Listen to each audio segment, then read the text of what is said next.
And I think we should be. Tell me we're live everywhere we're supposed to be live, people.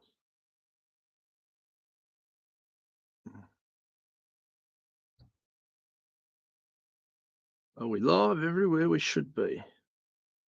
Live now. Tell me that the privacy is.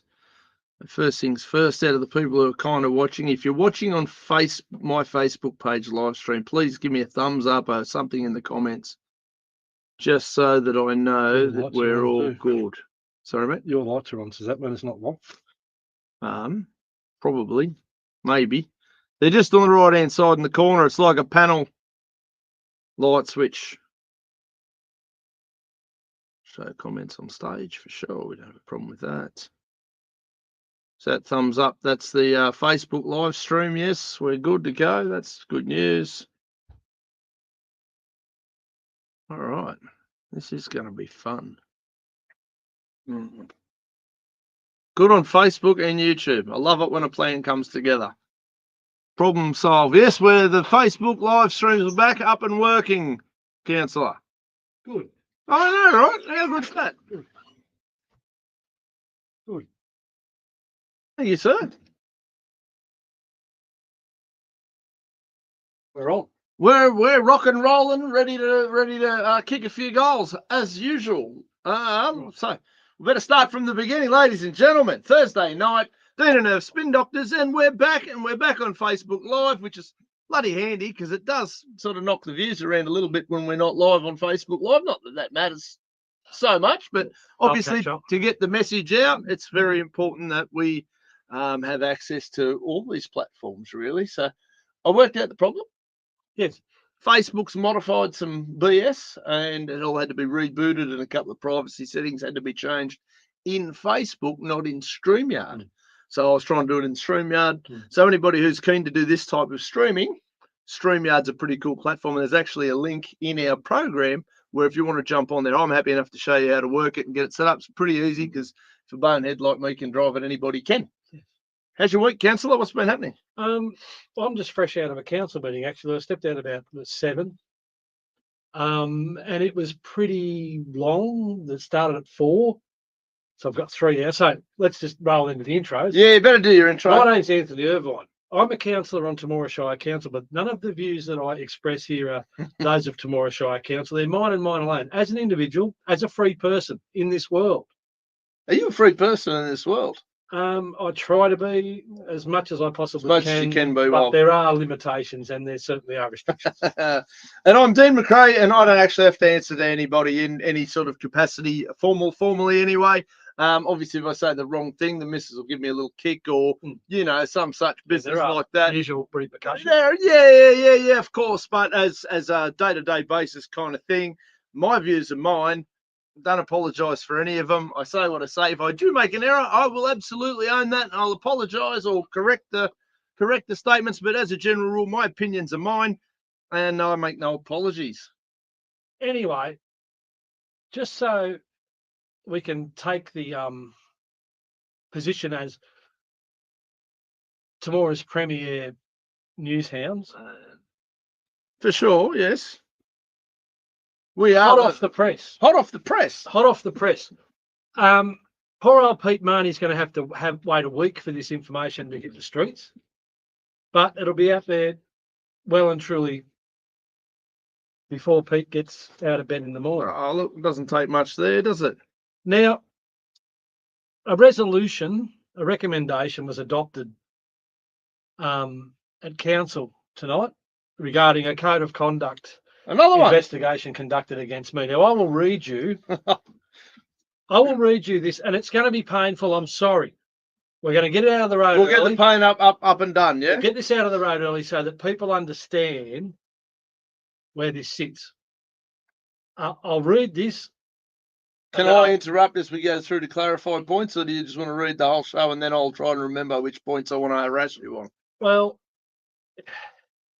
it's up to you, but it's going to be pretty laborious. So I'm just going to let's see how we go then, eh? I'm just going to get on with it. So it was resolved that council under Section 440G of the Local Government Act 1993 and under provisions of 7.37C, 7.46, 7.58C, and 7.59 of the procedures for the administration of the Code of Conduct, officially and formally censure and refer to the Office of Local Government, Councillor Anthony Irvine, for further action under the misconduct provisions of the Local Government Act. The following findings of fact by an independent investigator and breaches of the Code of Conduct. 1. Ventilating a finalised Code of Conduct matter. Councillor Irvine's conduct breaches Clause 3.1a and b of the Code of Conduct and Part 4 of the social media policy. 2. Statements about Gary Lavelle and Councillor Belinda Bushell. Councillor Irvine's conduct breached clauses 3.1a and b of the Code of Conduct and Part 4 of the social media policy. 3. Statements about Councillor Nigel Judd. Councillor Irvine's conduct breached clauses 3.1a, b and e of the Code of Conduct and Part 4 of the social media policy. 4. Statements about Councillor Sinclair. Councillor Irvine's conduct breached clauses 3.1a, b and e of the Code of Conduct and Part 4 of the social media policy. 5. Ventilated and criticised private business relationship with council. Councillor Irvine's conduct breached clauses 3.1a, b, c and f of the Code of Conduct and Part 4 of the social media policy. 6. Disparaged the council and the Office of Local Government. Councillor Irvine's conduct breached clauses 3.1a and b of the Code of Conduct and Part 4 of the social media policy. 7. Statements about Councillor Bushell and work performed for council. Councillor Irvine's conduct breached clauses 3.1a, b, e and g of the Code of Conduct and Part 4 of the social media policy. 8. Management of a previous Code of Conduct matter. Councillor Irvine's conduct breached clauses 3.1a and b of the Code of Conduct and Part 4 of the social media policy. 9. Statements about Mayor Rick Furman. Councillor Irvine's conduct breached clauses 3.1a, b, c and e of the Code of Conduct and Part 4 of the social media policy. 10. Statements about credibility and accuracy of a media release. Councillor Irvine's conduct breached clauses 3.1a, b, c and e of the Code of Conduct and Part 4 of the social media policy. 11. Failure to maintain confidentiality. Councillor Irvine's conduct breached clauses 3.1a and b of the Code of Conduct and Part 4 of the social media policy. 12. Misleading statements about the investigation. Councillor Irvine's conduct breached clauses 3.1a, b and c of the Code of Conduct and Part 4 of the social media policy. 13. Statements expressing contempt for the process. Councillor Irvine's conduct breached clauses 3.1a, b, c and d of the Code of Conduct and Part 4 of the social media policy. 14. Further statements about Councillor Bushell. Councillor Irvine's conduct breached clauses 3.1a, b, e and g of the Code of Conduct and Part 4 of the social media policy.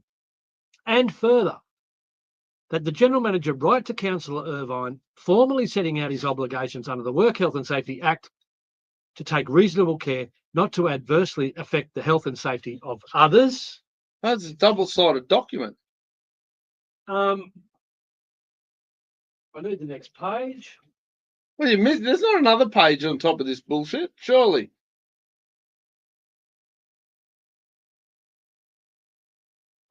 Well, there's more. There is more. There is more to that resolution. I resolve that surely these people can fuck right off. No, there is more to that resolution. And I haven't got that written down. So I will express it as my understanding of the final part of this resolution. All right, go for it. And that is that the offending material be removed from social media. Oh. Request that it be taken down. I think that is the right. wording of, but I haven't got, I've got, believe it or not, this extension must have been added to the resolution at the meeting.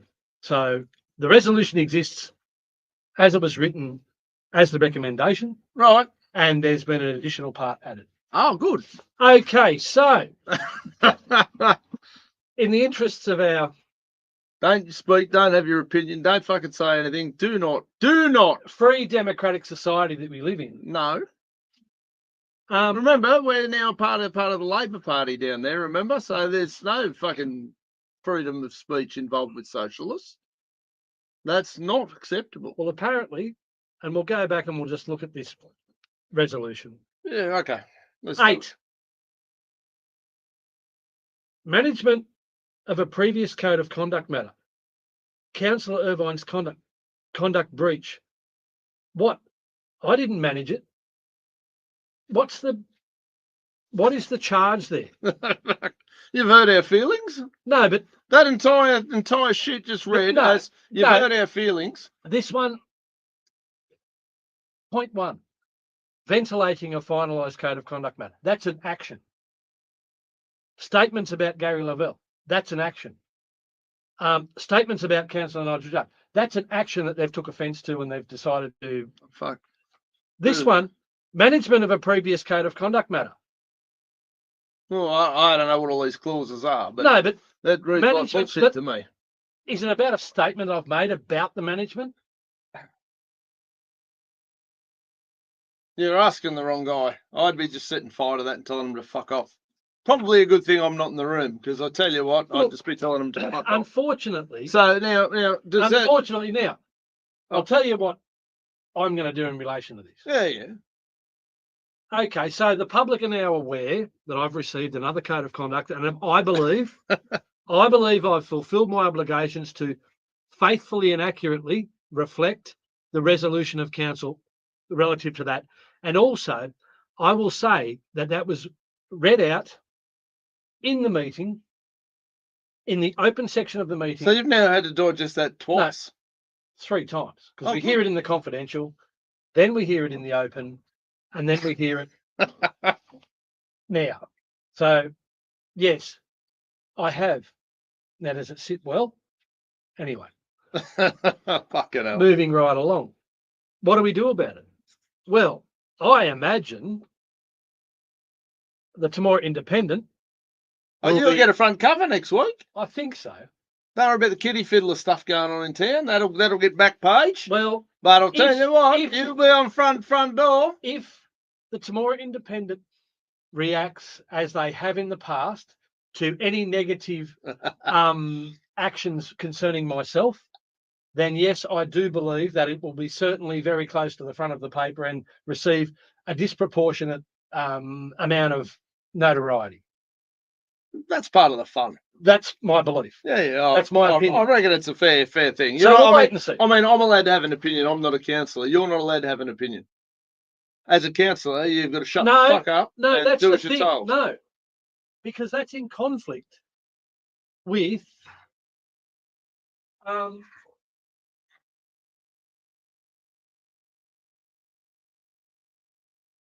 this is the part that I struggle with, because there are rules for me and not for thee, and all sorts of other issues that we come across in this world. Free speech in local government, unless you hurt the feelings of some of these potatoes.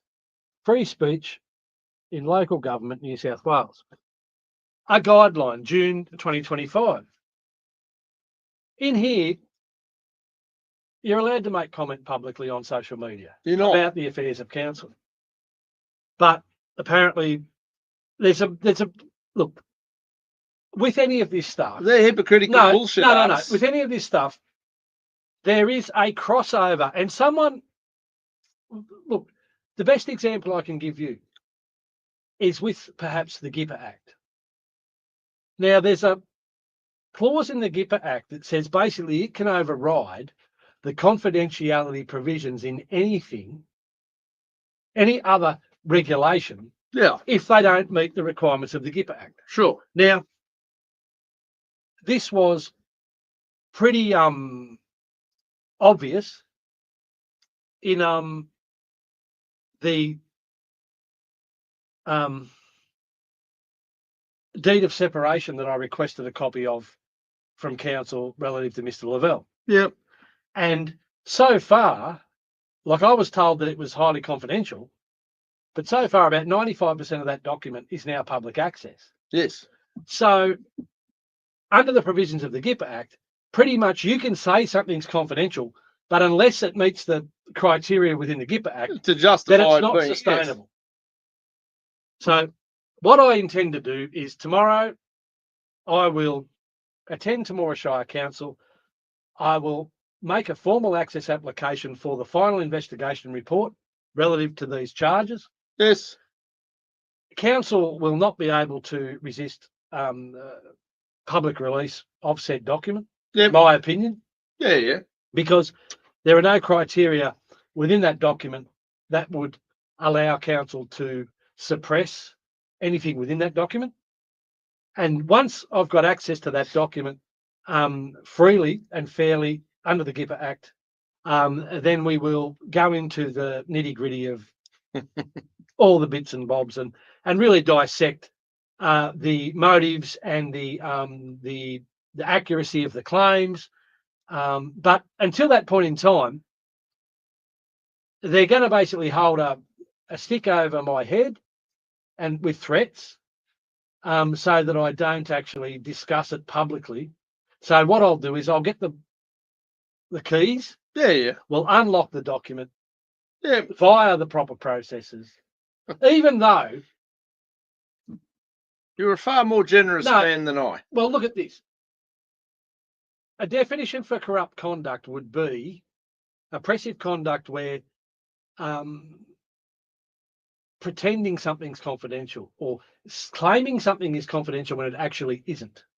Well, yeah, I would reckon. So if something gets released by the GIPA Act, then their position that it was confidential is actually a false position. Yeah. So it's oppressive for them to put conditions on something that aren't sustainable. Yeah, yeah. Well, their hope traditionally, up until more recent times, when the internet has become a bit of a powerhouse, and there have been plenty of people popping up all over the countryside with similar concerns about the honesty and integrity of these institutions, they could get away with it. We just go, you know, your silly spaz at council would go, no, that's confidential.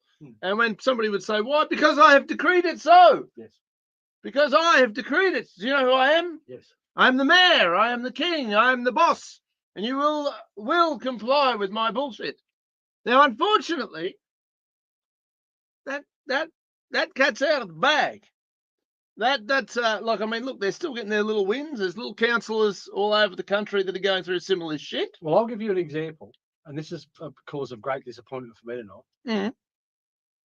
There was a matter that was held over for discussion in the confidential part of the meeting tonight. Yeah. And I don't believe that that matter should have been wholly contained within the confidential part of the meeting. However, I raised a point of order before the mayor closed the meeting, and the mayor basically overrode my point of order and said, we've received advice from the OLG, and I won't be discussing this in open council, and just closed the meeting. Of course. And at that point, all the members of the public from the gallery have to leave.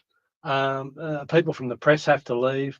And it is my solid belief that the democratic process was subverted, and stuff that should have been discussed in open council was confined to confidential against the provisions of the Local Government Act. Yeah. So in relation to that, I will be corresponding with the Office of Local Government with the I'll have the recording of the meeting. I'll have the problem is they're fucking hopeless protection racket as well, who most of them are in there covering their own ass, justifying their own jobs. Unfortunately. Because if all this if this bullshit house of cards that they're all living on, which is going to come tumbling down anyone's Venezuela style, but until it does, the only way they eat is by feeding into this trough of bullshit and keeping the little nest feathered and keep the little house of cards in existence. Yes, but there is a Because the point. minute it comes unstuck, they're all fucked and they're all unemployed. There is a point when the evidence overcomes the bullshit. They don't care about that. Well, they care about, okay, if we get caught out with all this shit, you know, the pitchfork people are going to start pitchforking our asses. Well, and that's what's going to happen. At the very least, what happens is, and this was clearly demonstrated at the matter with the inquiry, the NCAT inquiry, the NAC inquiry that never got off the ground into the robo-den. Oh, look, and we go through a million different. And there were a lot of public servants who resigned. As they should. But they resigned and got off scot-free and probably got a job in another department. Gladys, Darryl. Yes. You know, let's go through the list. I'm talking about people who probably transferred or got to other positions. Got to keep the protection racket going. You got to move them to where they're safe. Well, they're safe away from these evil doers who get calling out their lies, bullshit, and nonsense. Well, there's going to be some questions regarding that type of stuff coming up in future discussions around these charges and stuff. Oh, for sure. Anyway, that's all I'm probably at liberty to talk about. Well, there is a question there. I'll hang on. This is Howard Holgate. Have all these charges been levied and investigated without any evidence being made available? Is that correct? No, I'll tell Howard exactly how I approached this matter. This is the 5th investigation that I have endured, I think would be the correct term, into a code of conduct matter. Now, as you could probably appreciate, a single investigation might encompass multiple charges. So there's 14 allegations, or what would they call them? Findings of fact, misconduct provisions.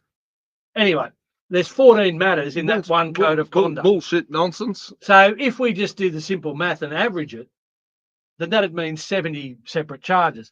It won't equal that. The other matters have been less. So the charge has been levied. Now, I received the notice of investigation, which is basically, hey, we're going to investigate you. We've received this complaint. And then they go away and they do a draft investigation report. Then you get to make all these submissions, and then they go and make their final investigation report, blah, blah, blah. That's how it generally works. But because I've endured 4 of these previously, and I do believe that they are all very flawed, and I believe that they are being used. We've punched holes in them week in, week out now for 2 years. I believe that this has been used inappropriately. Well, it's been used as far as I'm concerned, and this is obviously not your opinion, because you're not allowed to corruptly. Picture this. I'm sitting in the last council meeting for the year in December last year, December 19th or something, off the top of my head, at a guess.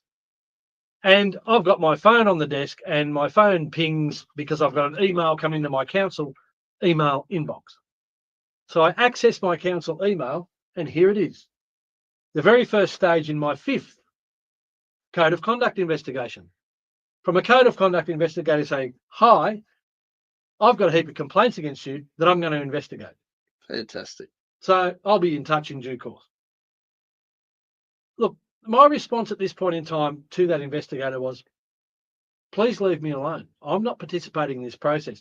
I believe that council are misusing this process, and I believe this is an extension of the bullying, harassment, and intimidation that's been visited upon me throughout this whole process that began back in 2018.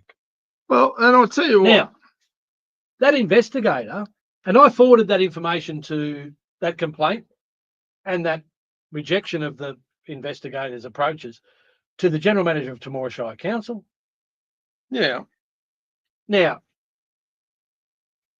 time passes by, and I received a draft investigation report. Now, I didn't open it. I forwarded it to the General Manager, and I said, please, I've asked you, like the first time I said, please direct the investigator to not contact me. I don't want any correspondence from the investigator. I don't want to interact with the investigator. Ask them not to email me, call me, visit me, I believe that this is harassment, bullying, intimidation. Yep. This has gone past what you would call a reasonable use of the process, and I believe it's really being abused. That was the first. So obviously the investigator hasn't been informed of that, or council haven't informed him, or whatever, but he ignored that and contacted me again. Yep. So I just don't even open the email. I was forwarded to the general manager. I said, look, I have asked you to stop this. I'm not participating. This is bad. Yep. You know, I've got an obligation to look after my own well-being. This is not good. This continues. I have not even read the final investigation report. The only thing I've read in relation to this since the notice of investigation in December last year is the findings here. This malarkey. So, Howard, haven't they got anything better to do? Bruce Lonsdale says. Well, of course they have, Bruce. They're just not going to do it. And here, based on all this, what we've been talking about, mental health here, and you've been under a lot of pressure with these pricks, all right? No, this is the thing. Because I know that a lot of this is being actually used. It's been weaponised against you to create a bad mental health environment. No, for sure. Part of their argument is that you're causing them aggravation, and your aggravation is absolutely of no consequence to these people. In the same page, in the Hit Job Herald here today, we've got a photo of this potato who's, participating in a heap of this shit here with you, waffling on about how our mental health system is broken. Well, of course it's broken. You pricks break it all the time. This is part of the gaslighting that the government enter into when it comes to. We as a society are in an abusive relationship with our governmental institutions. For example. Perfect sign of a parasite who destroyed, broke down people left, right, and centre. And there are people who are upset because that reporter got shot in the ass with a rubber bullet. The same people who are jumping up and down defending, oh, that's outrageous, didn't have a fucking problem with Lord Dan down there shooting Australian citizens in front of a war memorial with rubber bullets, shooting our own citizens in our country. Yeah, but locking them up. These people are these people are hypocritical, bullshit artists, fucking parasites. Under every single one of them having a very adverse impact on people's mental health and very little consideration for people's mental health. Deliberately. And then he ends up, I believe, Mr. Andrews is now hasn't been shot yet. I'm not sure how that hasn't happened, but anyway, he's acting on some sort of a mental health advisory. Oh, just fuck off. Seriously. I'll put him on a mental health advisory. Just let me check. Yeah, while you're checking that. That's not fact as we see it. You check out what that guy's doing. So here we're watching a page of this debacle of a newspaper. We've got a potato and some Sheila, I assume, from his new Labor Party, because they're clearly in bed. Not literally, I don't think. She's probably a bit pretty for him, but that's neither here nor there. But the reality of it is here we're waffling on about how our mental health system is broken. It's broken because you people break it. You people go out of your way with your complete useless roles. Now, I consider most of these roles completely fucking useless. You provide nothing that you're asked to provide. You serve nobody. You create nothing. You grow nothing. You raise nothing. You create piles and piles of bullshit bureaucracy to justify your existence in very, very well-paid roles. And as far as I'm concerned, the damage you do to people on an average Joe on an average day far outweighs a bullshit article going, well, what's happening? We need more government to solve the problem that the government has created. Now, the large portion of these people that are struggling with mental health, a lot of the mental health going around when I speak to people, we actually had a thing of this at work the other day. I offered to cancel everyone for about $250 a pop. Obviously, it was taken in the jest with which it was intended. But there is an awful lot of people struggling for multiple reasons. One, money's not what it was. Our money's worthless. So we're going backwards here. So people are working their clackers off, still can't pay their bills. Our electricity bills going through the roof. I got a notice the other day, mine's going up again. Good job. All this renewable green dream shit's helping. It's causing me aggravation. Then you turn around and you look at the next layer of it whereby, oh, there's a bureaucratic error. You haven't filled out a form. You better come down and present yourself to fill out a form. I went through that today. I had to show up to the RMS and fill out a form. Apparently, I got a naughty stick and I went down. Apparently in WA at the moment, Yeah, people are talking about this with the new gun laws that they've brought in. yeah.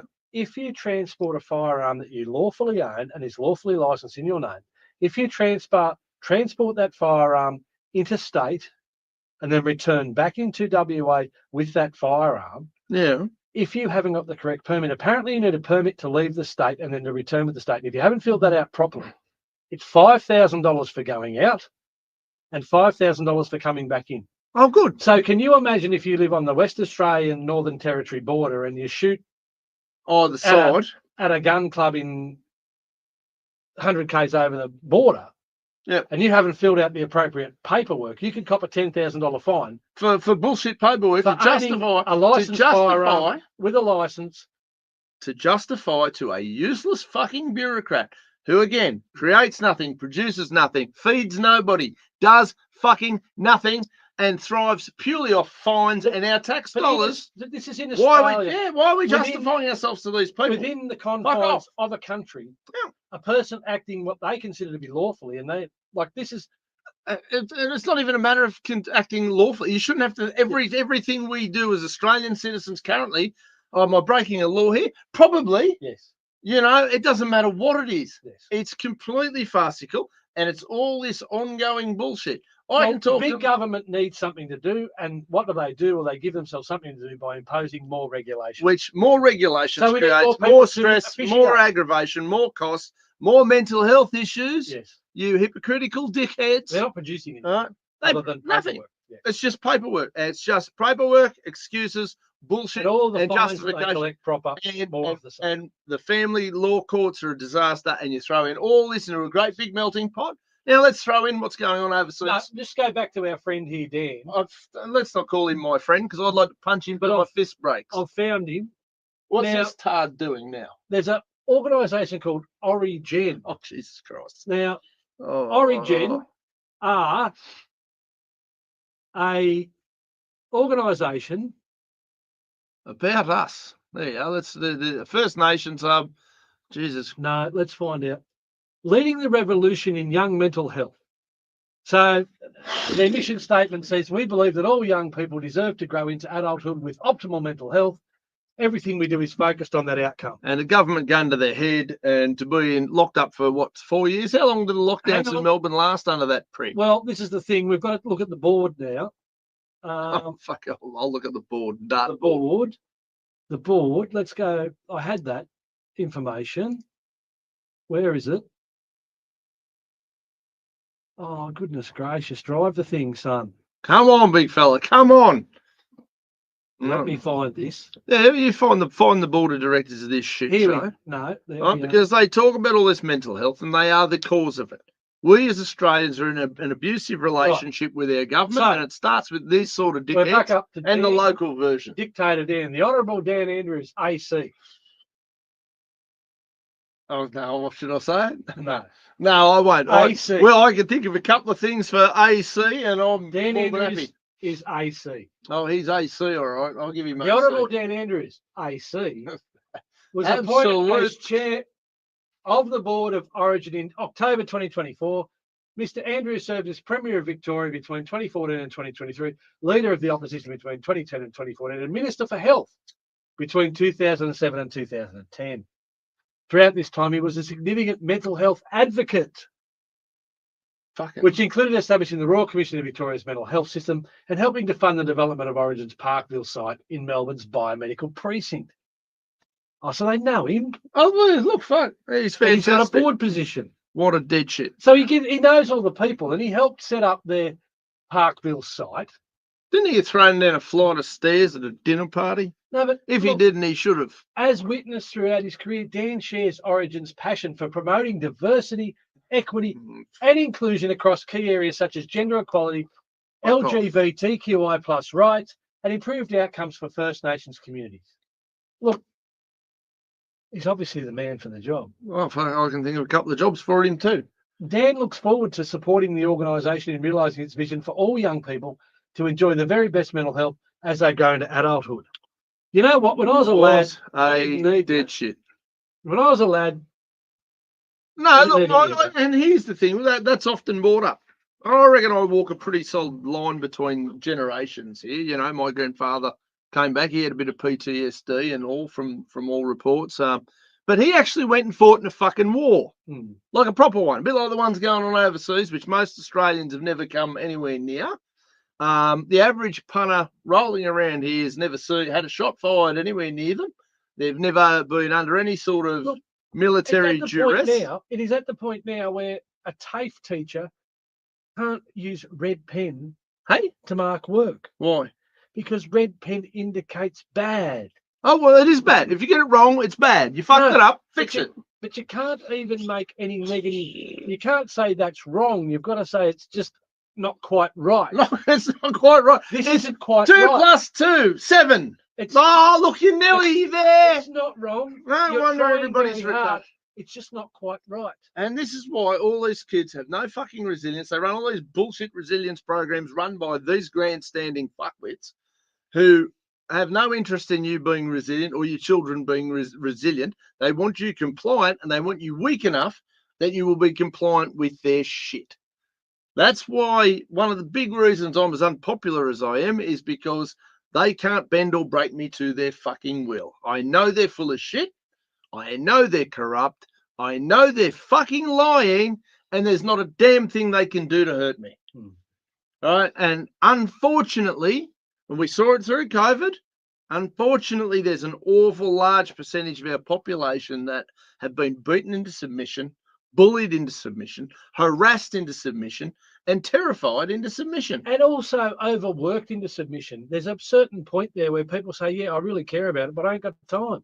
Absolutely. My kids are hungry, my car's got bald tyres, I'm going to get pinched going to work tomorrow for unroadworthy, and I need the job, and I'm working a full-time job and building businesses and doing parental shit. But in the meantime, you've got to do it so perfectly. Oh, yeah, don't fucking get a form wrong. No. Because there's another 3-hour process to kiss some dickhead bureaucrat's ass. Yeah.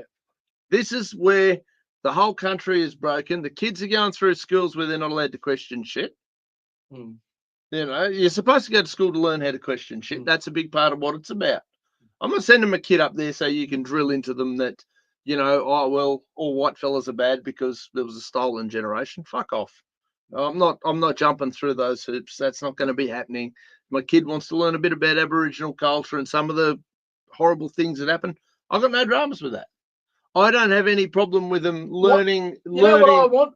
I want kids to get taught what actually happened as close as we know about it without an opinion attached. Correct. I just want the facts. Just put the facts there. Teach the kids the facts. This is what happened. This is why it happened. Or this is how it happened. This is who did what. Yeah. And then as they develop, let them develop the abilities to actually understand what's occurred and how it might have occurred, and form their own opinion. Well, I tell you, we probably discussed it now. My kid, or I got an email from the school up here, and I think I certainly posted the email. And what the fuck is this? And it wasn't so much that there was some program with. When I looked into the programs, there was an Aboriginal dance. There was something about integration and reconciliation, whatever the fuck. And then there was some other bullshit, whatever. There was 5 or 6 of them, and I looked at them and I went, none of these really inspire me. But what I really didn't like was at the end of the email, this teacher, who I have some confidence that we'll be having a couple of discussions he's probably not going to like over the next few years while right it's there. But, you know, the discussion or the email ended with what I consider a veiled threat. Yes. I.e., if your child is for any reason not at school on this particular day because of hoo-ha after we've just blown it up as what a wonderful and demanding thing it is, this is it. Almost, I can't remember the exact wording, so don't do the verbatim thing. Check my Facebook post if you want to have a look, because it's still up there. I don't pull shit down. I don't have to. It was a line. It was a lot of lines of compulsory thing. It's a compulsory thing, and you will be, you know, if you don't participate, we will be demanding this and this and this. And anybody who knows me well enough knows you try that shit on, I'll fucking absolutely tell you to bash it up your ass every time. Now, I actually had a discussion with the boy about it. I gave him the option. You can, and look, he's got. Not a perfect kid by any stretch, none of them are. But we had a discussion about it because, well, at least you're honest, and I think you've probably got a mirror in your house, because I looked in the mirror this morning and the bloke looking back at me was far from perfect. Oh, I'm perfect. He's just got a little Yeah, way to go. yeah. He's just learning the ropes. Yes. I'm being sarcastic, of Yes. course. But, you know, like, so the discussion was, and I know he's got in a little bit of the back of his head, he's got a little bit of a personality that says he knows that with this sort of stuff, Dad's going to be right there. So Dad's obviously I think that's a positive thing, is he knows that if he wants to challenge or question any of this shit, he can, because Dad will go, hang on, now let's have a look at that. Now, the do vice, you think that is stopping him in any way from taking part in something that he does he feel? Well, let's delve a little bit further. Yes, does he feel? He knows that Dad looks at the welcome to country at the start of every football game and goes, listen, this is a bullshit waste of time. I don't need this aggravation in my life. I want to see some pricks kick a footy around. Yes. I don't particularly want it in councils. I don't want it in any government building. I'm more than happy for Aboriginal people to do their kind of thing. Don't jam it down my throat, not interested. I feel the same way about the LGBTI fucking Q people. Yeah. I've got plenty of gay friends. No dramas in the wide world. I don't have a drama with your sexuality. I have a drama with all the bullshit, the song, the dance, and the trying to fucking make everybody comply with this shit. They don't ask you to act differently, or they don't ask you. You interact with them as a human. Yes. The ones that I get along with real well, and I know some tune into the show. Yes. You know, I'm not singling them out because they're gay, but it's just obviously relative to the topic here, and they know me well enough to know. But we sat down, we had a conversation about it. But I do know, because he's my kid. So there's an element of it. He's got a smarmy little bastard about him on occasion. He's got a confidence that really comes from, one, he's quite a competent kid. 2, he's not stupid. And 3, in the background, he knows he's got Dad going, hang on, those rules aren't necessarily those rules. And if I think they're shit, I'll challenge them on his behalf. So the part of the discussion there was, mate, I'm not going to make you go to school for this day. I'm quite happy to have that fight with the school. They've got a problem with it. I'm happy to wrap and pack them and stack them. Not a drama whatsoever. But I also, and he was going, oh, look, but they're going to, some of it sounds pretty cool. And I said, mate, I don't have a problem with that. I said, there's a couple of things. You're not ever apologising for any. If they get up and start making you apologise for being a white kid or Anglo background, I'm not going to stand for it. And I'll go in there and I'll absolutely, metaphorically burn the joint to the fucking ground. 2, if you are going to go in there and participate, though, I don't want you going in there being a dickhead and then go, oh, well, my dad says I don't have to be here. Yeah. I'm giving you the option now to either attend respectfully or not attend. That's the option I'm giving you for the day, bud. Now, he opted to go to school on that day. Now, out of all the days of the year when I don't want to go to school, he opted to go to school on that day. I was kind of proud of him for making the choice. But it was a discussion we had. It wasn't based on the school put a gun to his head, unless they put a secret gun to his head at school that I don't know about. But he's not behaving like that. No. They haven't bullied him into going there and don't tell your dad, because I don't think he'd be that silly anyway. But I don't think they'd be that silly. But that was a discussion he and I had, father and son. We went through the pros. No, it wasn't a 2-hour conversation. It was mate, I've read through some of these things. I'm a little skeptical of some of them, and the other ones I'm not quite sure what they're about. I don't mind you participating to a point. I don't want you to be that kid who goes, well, I'd have to do it because my dad says you can fuck off. That's not what it's about. No, you're not going to go there and destroy it.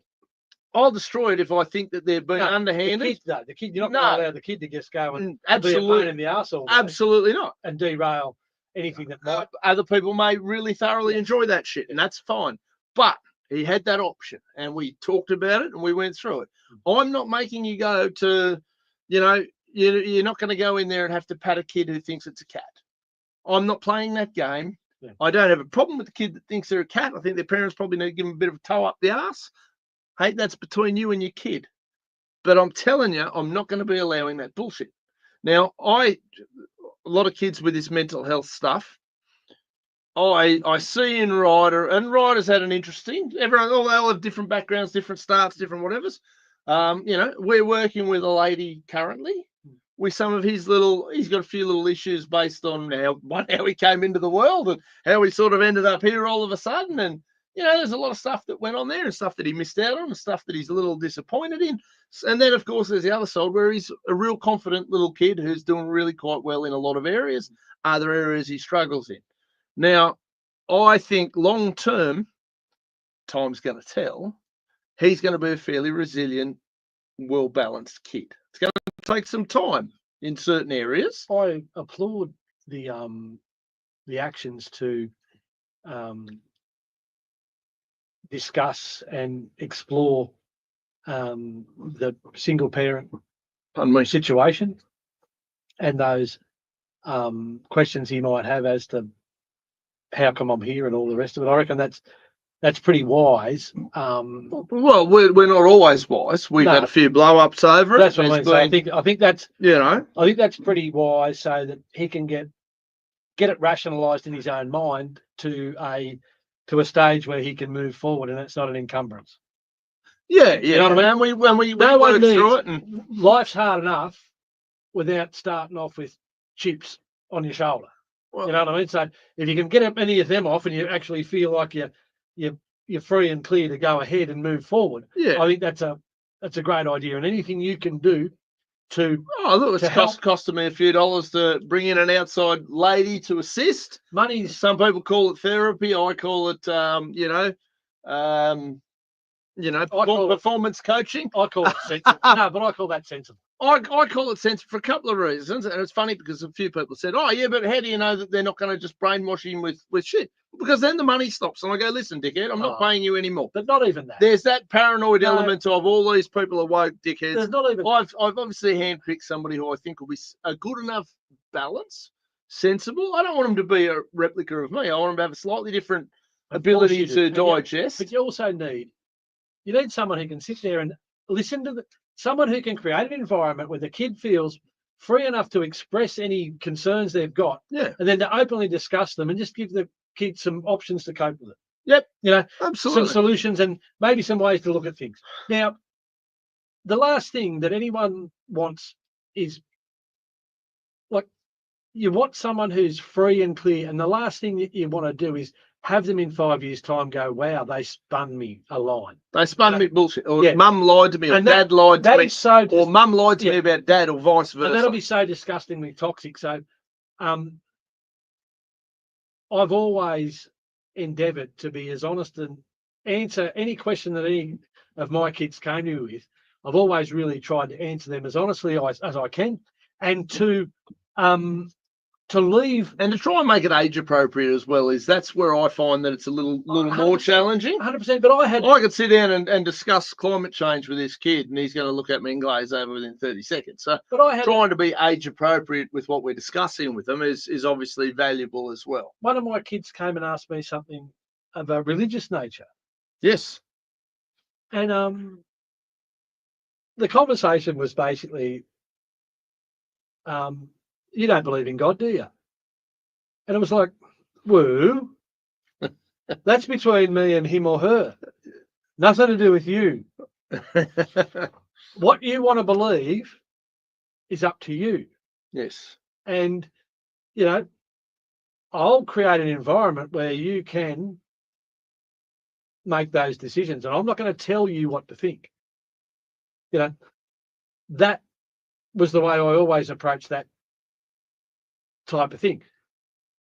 If you tell someone to believe something continually, ultimately what you end up doing is they'll believe completely the opposite.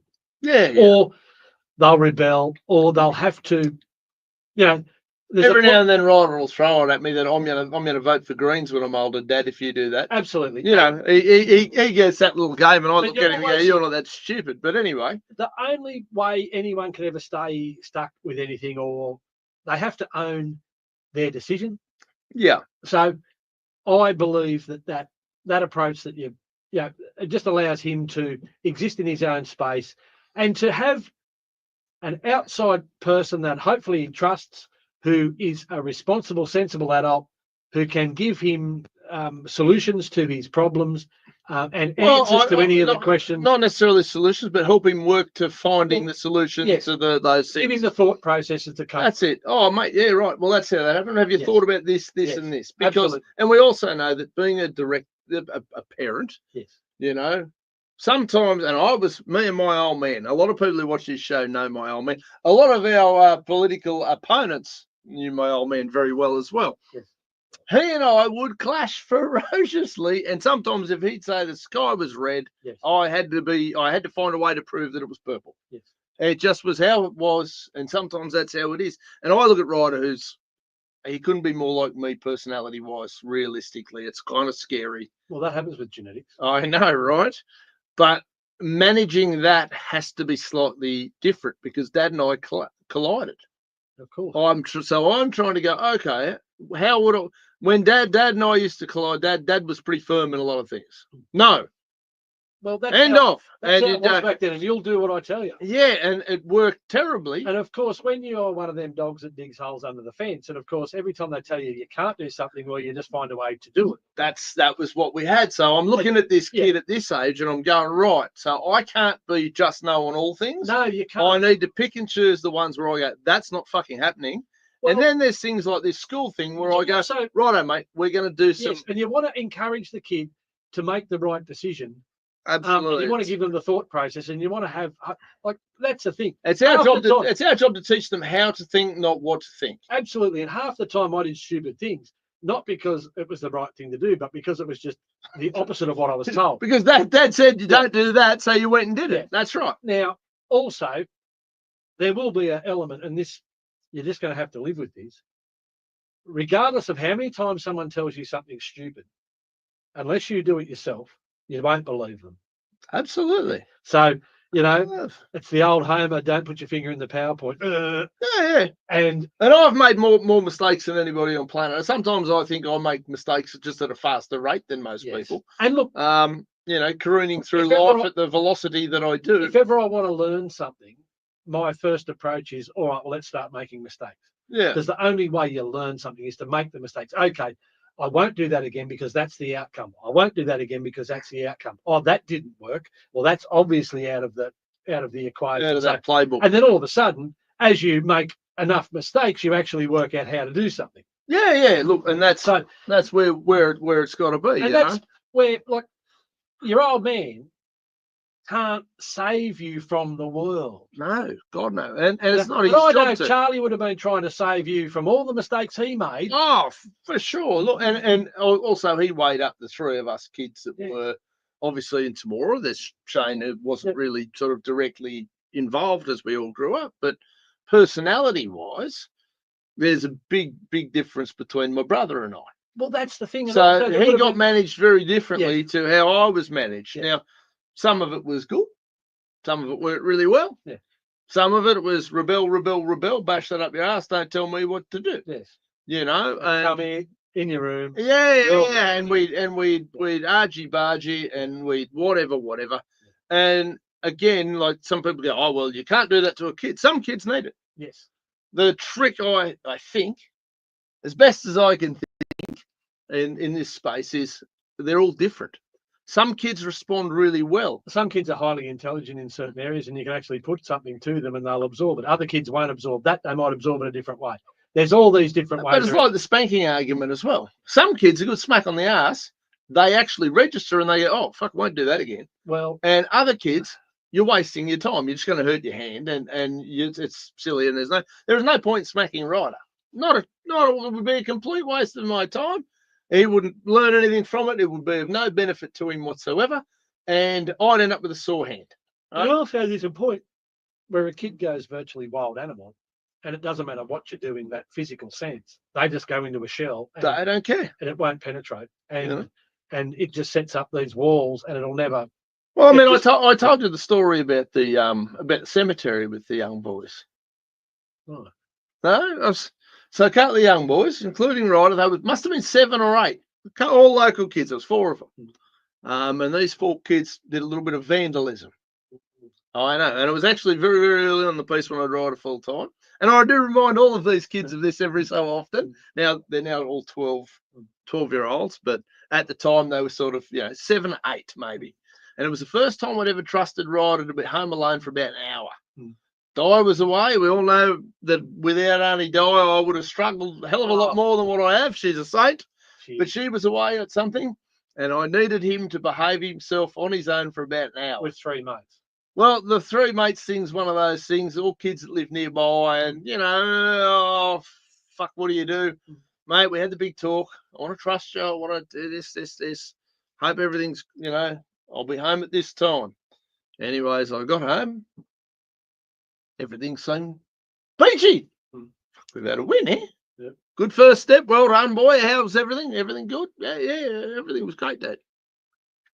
Yep. Beautiful. My phone's ringing like it. And at this stage, I think it was during the federal election. So, like last federal election. So I think I had 36 campaigns on the go. So my phone was ballistic.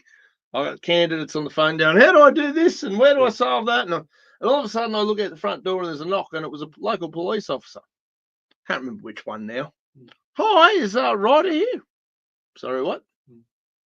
And it turns out these kids had sort of banged up a wall and a dilapidated, broken down shop that, let's be fair, as kids, we've all thrown a rock through a glass window of an old broken down house or whatever.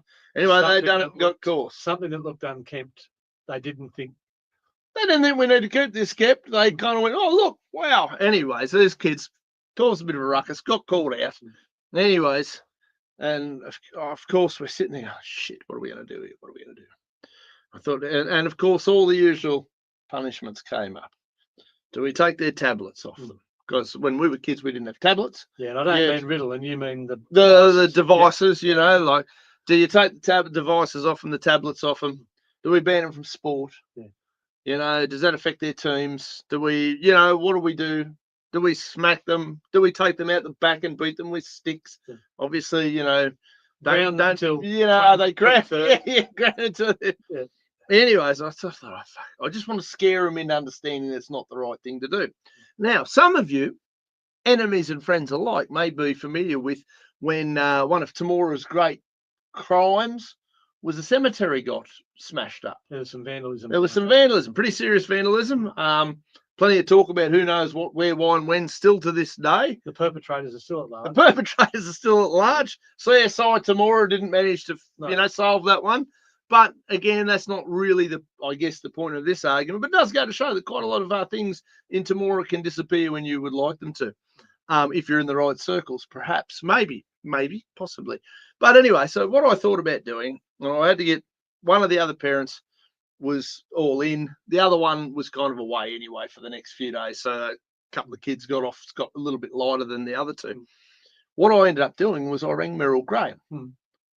She's in charge of Friends of the Cemetery, for those of you. I think that's a title. Yeah, Friends. I've known Meryl since they cover the cemeteries at Area Park. Oh, do they? Yeah, okay. Springdale. I think there's a cemetery in Springdale.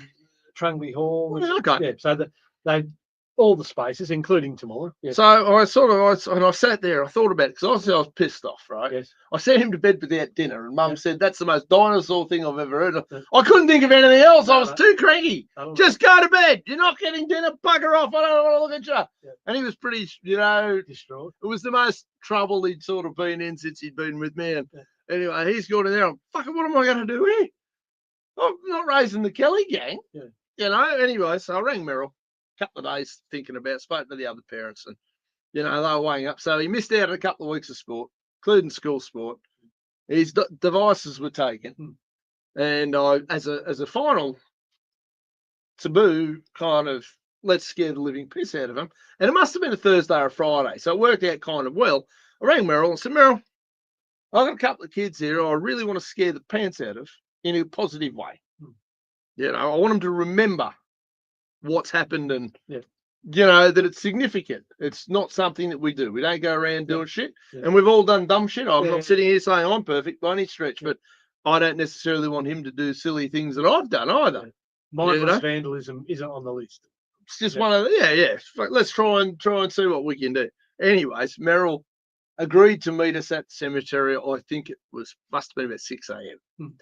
And the other parents told their little boy that you'll go to the cemetery in the morning with Dean And apparently, I suspect the poor little bugger didn't sleep real well the night before.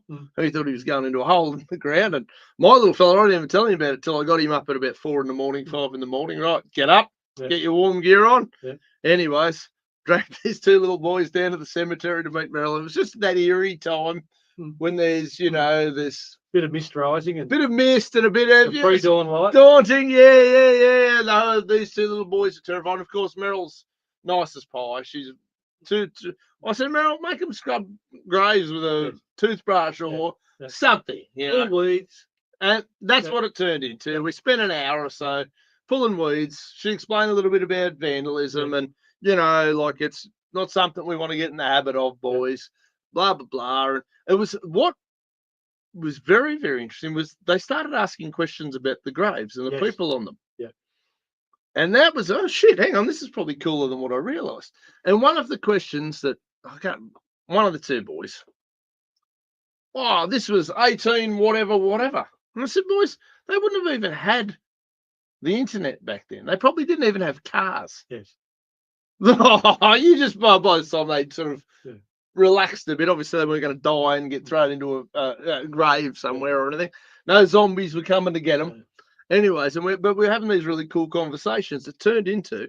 So I actually Googled when the car was first arrived in Australia, and the particular grave they were looking at was the same year the first car was rolled out in Australia. So it was a really interesting little learning curve for them and me. Going, fuck, wow, I didn't know that. But it was just a different way. And to this day, when I see them, if they ever look like they're even, it's like, not going to go and do it. No, God, no.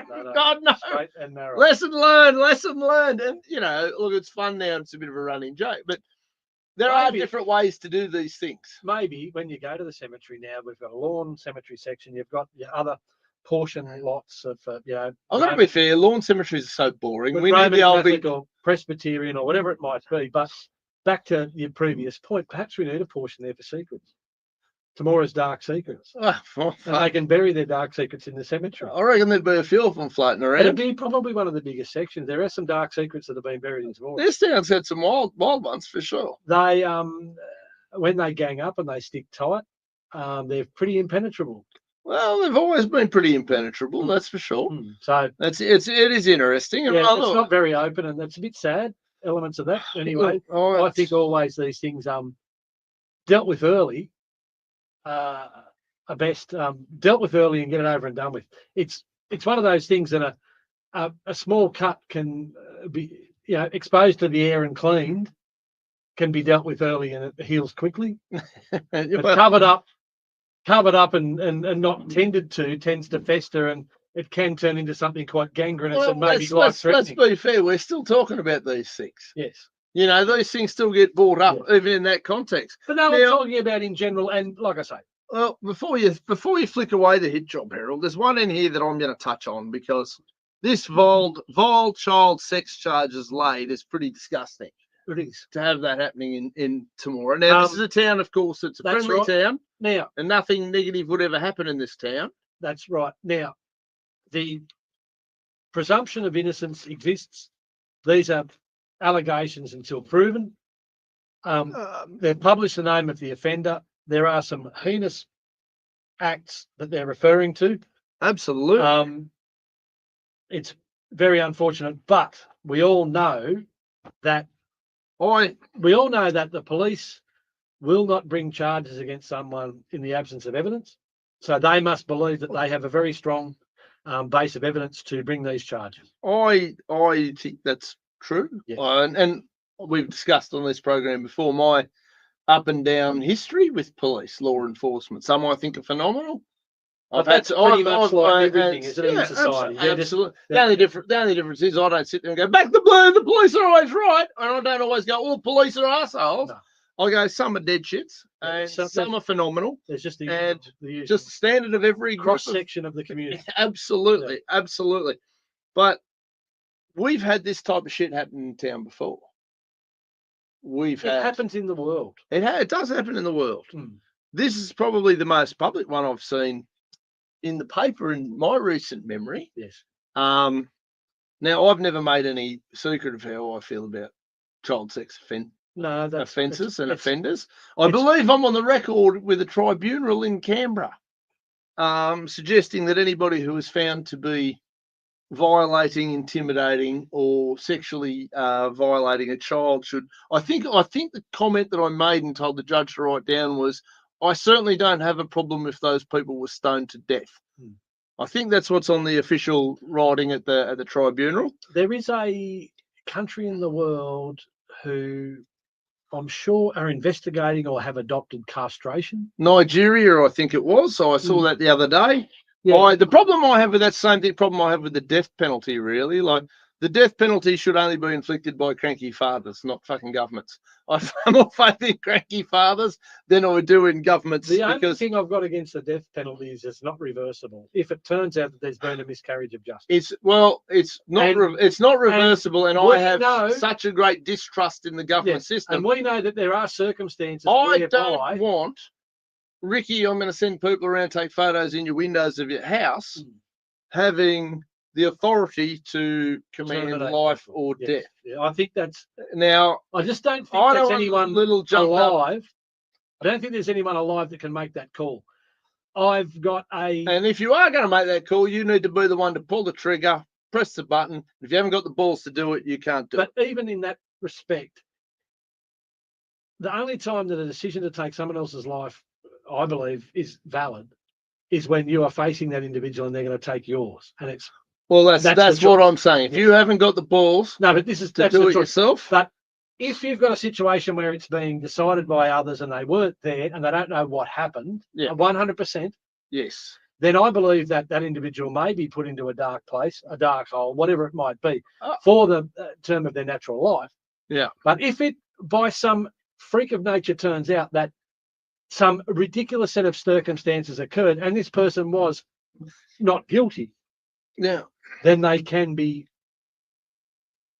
exonerated. And the problem is, look, I mean, once that happens, what happened with Matthew McDermott in this town was a very interesting lesson about how easily it can be gotten wrong. And again, those final results weren't reversible. That's what I'm saying. To find out that all of it was bullshit. Yes, and that's the only reservation I've got.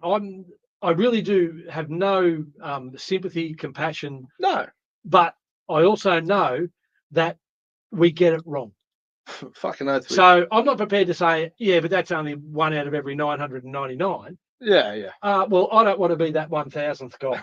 Thank you very much. But yes.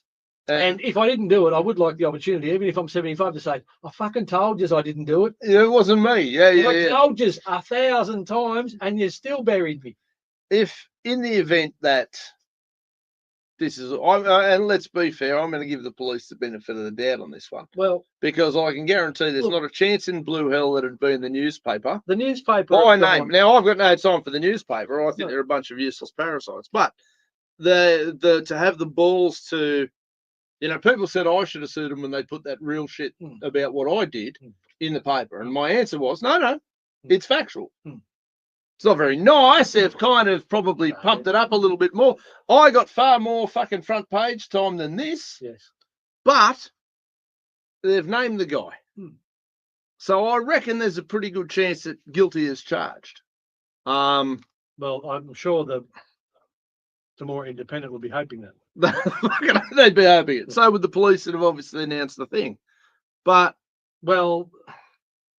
it's something about, usually the names are suppressed or it's held in a court session where this stuff doesn't get mentioned. Now, obviously, to report this name has been mentioned in the court. Clearly, yes. Very much so. My next question along with that is there a local ring that we need to know about? Is it widespread amongst locals? Are our children, it's not the first how much danger are our children in? And I know there's a few others that have been similarly imprisoned and such business over the years that do live in town. Just to really probably raise some concern to that effect. Because I have concern. No, well, I'm about to be a girl dad. I'm going to have a problem with some of these people. This individual is facing charges of producing child abuse material, possessing child abuse material, disseminating child abuse material, and then there's other charges. So the possessing it means you've got it, you've created it.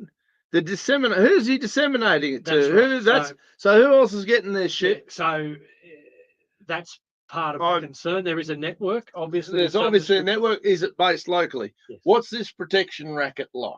Because again, as we mentioned earlier, Temora has a real good little habit of closing in walls when they don't get their own way, or if they feel like they're under a little bit of pressure, or something may hurt the reputation of the friendly shire. The friendly shire. There you go. Shire. Whatever the case may be. The reputation that gets put forward. The friendly shire. Yeah. Well, very friendly apparently with minors. Yeah. So that's isn't it? It's very unfortunate, and obviously you're not going to put that on the front page of your advertising. But it is interesting that I got a full front page. Yes. For my indiscretions, you get it regularly. This one doesn't. Well, I'd be disappointed next week if I'm not on the front page. But hey, who knows? I'm going to put it this way: anybody who knows or knew about this shit knows about any child sexual abuse type shit going on and isn't brave enough to speak out, needs to have a good hard fucking look at themselves in the mirror and go, yeah, I probably need to grow a backbone and stand up for something, because these kids they fucking can't stand up for themselves. They're children. That's why it's the worst crime. It is the worst crime. It's absolutely spineless. That's why it's in that category, because it's against people who can't. I have far more respect for outright murderers than I do for some fuckwit that violates a child in that way. They're children. Well, they can't defend themselves. That's right. And usually the psychological warfare that goes on these kids, because it is quite easy for a grown man to manipulate, intimidate, harass a child. It doesn't take much. And it is usually men in this particular one. As much as I'm a men's health advocate in a lot of ways, some of them are fucking dead shit pedophiles. And I've got no problem with stonings and such things when found to be appropriate. But the fact of these protection rackets and how these kids are intimidated, bullied, and harassed is actually the next level up on the sort of stuff that they do generally when they're parading around in newspapers talking about mental health and bullshit. I'm pretty disgusted. One, that it's happened in town again. Yes. Two, that it seemingly gets the tiniest little column in the world. And three, that people are obviously had it disseminated. People know about this shit. How hard if you disagree with something, you don't have to be quiet because it's going to be unpopular. I mean, I'm unpopular all the time because I don't fucking care who likes me and who doesn't. Unfortunately, in this world, there is an underbelly, and it exists, has existed for all time. Yeah, for sure. And it's insidious, it's protected, it's entrenched. The people that engage in it would surprise a lot of people. It's very, Did you see the one about Bob Hawke's daughter? Yes. Yeah. Now, if that happens to be true, that's horrendous. And it would not surprise me in the slightest. No. Bob Hawke, one of Australia's favourite prime ministers, you'd have to say. I think the story was, or the allegation is, and Bob can't defend himself because Bob's dead. Bob's at Boot Hill too. But his daughter has claimed that she was raped by a colleague of his. Or somebody in that political upper political spectrum. A couple of times, and she was asked not to. And when she went to her father and said, "Dad," he said, "It's a really important time in my career, and I'd appreciate it if you just shut your mouth. Shut your mouth, love." And the only way I could see this, and people would go, I'm deemed to being extreme again. If I'm Bob Hawke, and I go, right, you're going to shut your mouth for a little bit. As soon as I'm Prime Minister, that guy's going over a fucking bridge. And I'd make it loud. I would want it to be a spectacular.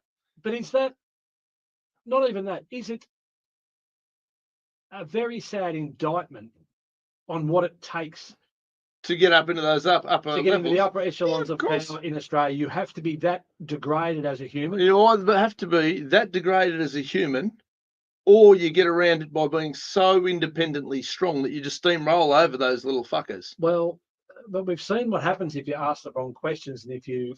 Correct. So everyone who's independently strong seems to get ganged up on by the. And that's it. You know, So like is it easier just to be a really disgusting individual? The cowardice is there, no doubt about it. Like, Yep. But I wouldn't be the slightest bit surprised. We've seen it. We saw it with that, the two staffers sneaking into Parliament House shit-faced, and then all of a sudden you had a section. Now that Bruce Lerman's a dead shit. But let me tell you, she's not innocent.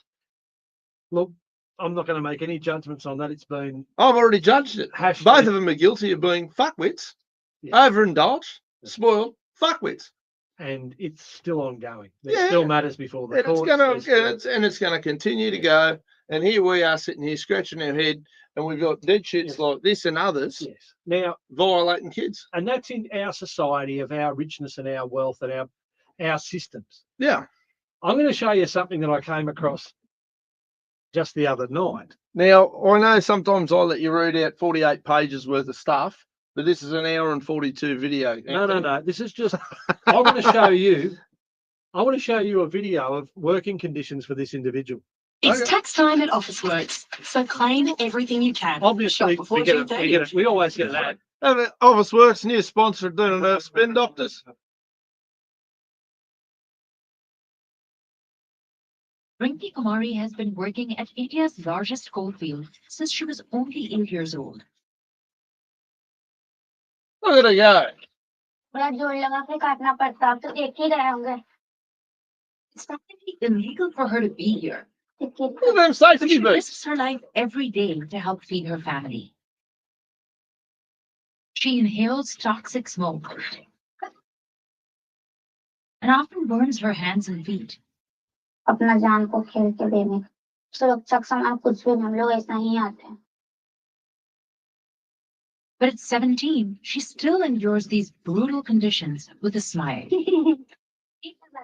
बहुत थक जाते जैसे लेके जाने के बाद अपना बिस्तर पे सो जाते. We followed this young woman to see why people here keep working in such a risky business, generation after generation. Now that took my eye. Took your eye. She started working there when she was 8. But see, all you little Aussie kids, lazy little bastards. Yeah. Get up and have a crack, will ya? Aussie kids are wheat bix kids. And she's working she's lugging coal on her shoulder. Down to pit. That's goodness me. The world is a funny place, isn't it? It's a terrible place. No, it's absolutely. It's a harsh world we live in. But that's a dose of the reality of what a lot of the world is. Yes. The complaints we make about Australia have to be balanced. Yeah. In the context of that. We're not allowed to use coal here, and here she is just going and getting her own. Well, there's an element of that. But also, that's the way people are treated in some parts of the world. Yeah. It's just the wealth, the safety, the standard of living that we enjoy here is at the higher ends of expectation on this planet. Yeah, bloody oath it is. But just because we've got it good doesn't mean we just got to give it away. We have to treasure it. We have to absolutely, and we have to somewhat protect it. And we have to, be mindful of how it comes to be about and the sacrifices people have made to deliver us the freedoms that we enjoy. And like I say, nothing comes without a price. That's just an extreme example. And look, can you imagine if an 8-year-old girl is working in those conditions, what else would be happening to kids in these villages, and the extreme depravity and the abuse and the pure slavery? Yeah, absolutely. That and their lives, when you are born into that life, you are not getting out. No, God. She might now. She'll get a little TV deal. Somebody will hook her up and she'll be on MTV later in the month or something. But no, like I say, it's pretty sad. We're in a situation here in Australia where we're trying to import a lot of the third world. We have I can understand why people would do anything to get here. And they would sell their soul. to get here? Because what's the alternative? That. Well, that's the alternative. Where I'm running into significant issues with this obsession with importing. Do we want this place to become that? No. No. And to do that, unfortunately, Mm. sorry, fuck off. Yes. You're not welcome. Yes. Now, look, I'm more libertarian than Pauline for sure, but Pauline's right on this particular issue. Immigration needs to have an absolute stop, and before they come in, it needs serious vetting.